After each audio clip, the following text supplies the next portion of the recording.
got these stupid barriers they put in their own head.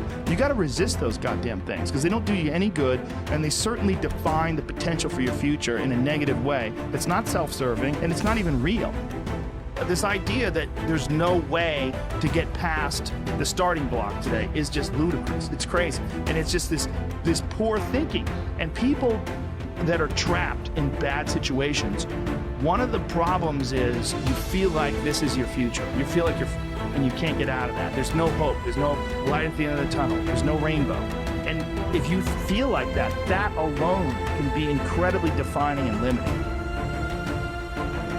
But the truth is that none of them matter. The truth is, if you want to build something in your life, then you have to remember what Mark Twain said. You have to get started, because at the end of the day, that is literally the only thing that's holding you back. You're not moving. And once you get the simplicity of that, once you understand, then you could act right now. When life knocks your butt down, I need you to get back up and I need you to go heavy on it. When uncertainty creeps in, I need you to get up and get right back on the thing that knocked you off, and I need you to go heavy on it. When something doesn't turn out the way you wanted it to turn out, I need you to attack the very thing that didn't turn out the way that you wanted it to turn out, and I need you to go heavy on it. It's never about the competitors. It's about what we possess and what we do. It's relentlessness, man. It's pushing past barriers. It's every time you get somewhere, it's wanting to go to the next level. You guys are entitled to what you're entitled to is an opportunity to show up and be your best. While other people are giving up, feeling like victims, feeling powerless, becoming negative, turning on each other rather than to each other, feeling that they can't make it. Be ye not conformed to this world, but be ye transformed by the renewing of your mind with the mindset of that it's possible that we can save this generation. It's possible that we can create new industries, a new economy. It's possible that I can find a new profession, a new job. It's possible I can create a new life. And it's necessary that I become actively involved in becoming a positive force in my life and on the planet. And it's me, yes, it's you, it's all of us, pulling together, working together to create this brand new future.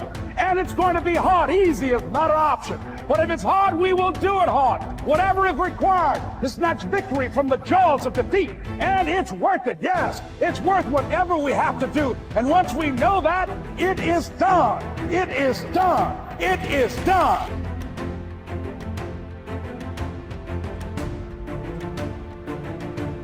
I think we're all faced with great opportunities brilliantly disguised as impossible situations. And in order, like for me personally, and after looking through your book and reading a good portion of it, I mean, for me, there's no school of ancient wisdom that you need to go to be initiated. Your life is your initiation if you're paying attention. So we meet challenges in our life from a certain level of mind, right?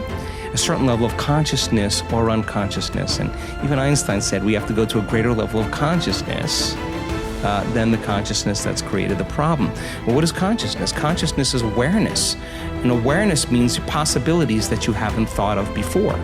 So we confront problems or challenges in our life. And as a side note, I was having breakfast with a researcher just last week who's studying what happens when we perceive and condition in our environment as a problem, how it weakens the organism. They're measuring this.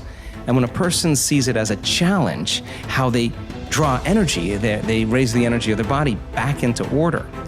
So if we said, I want to be wealthy or I want to be healthy, well, what you want to be that because you're not it.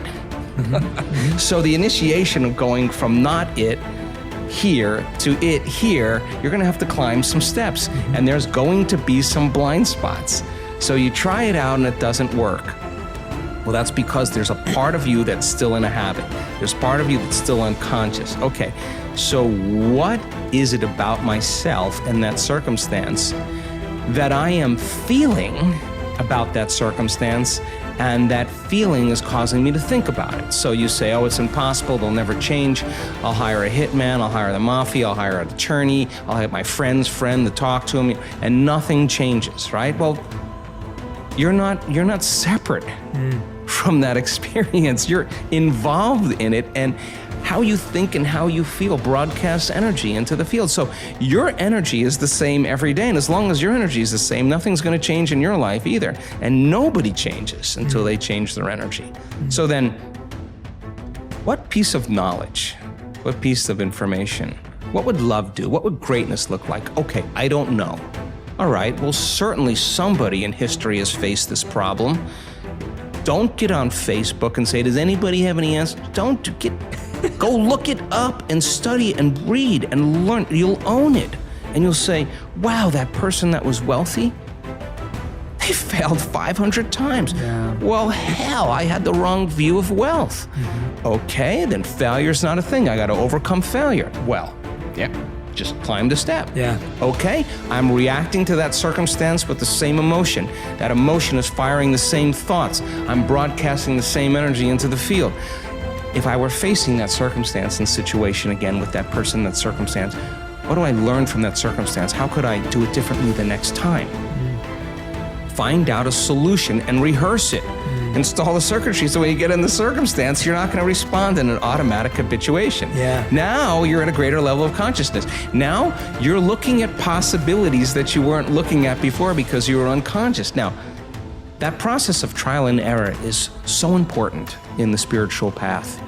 How many times do we have to forget before we remember? Oh, God. And then we remember and we forget again.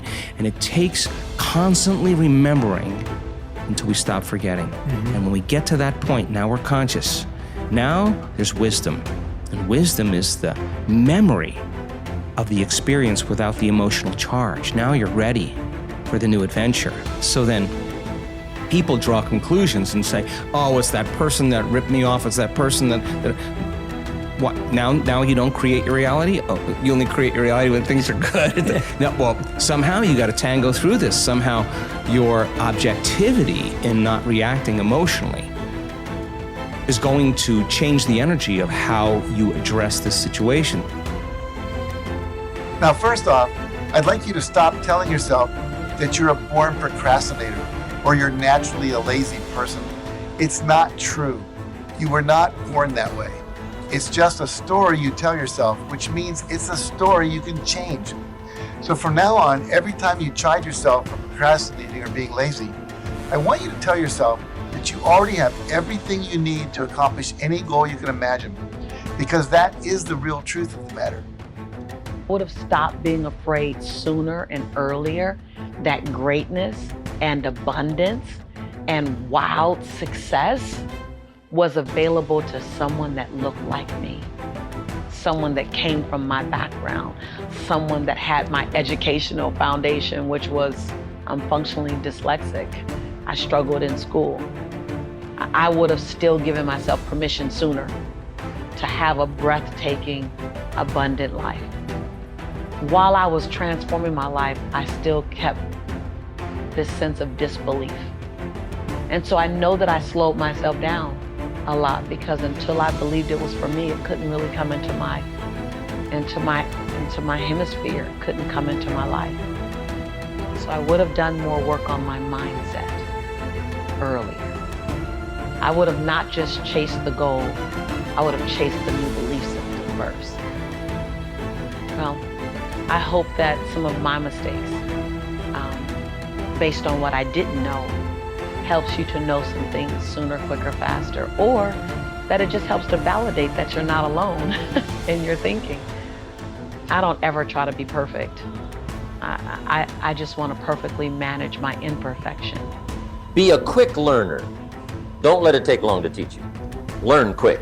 Don't run at the wall too many times. Learn quicker. One guy said he broke his nose 7 times in the same place.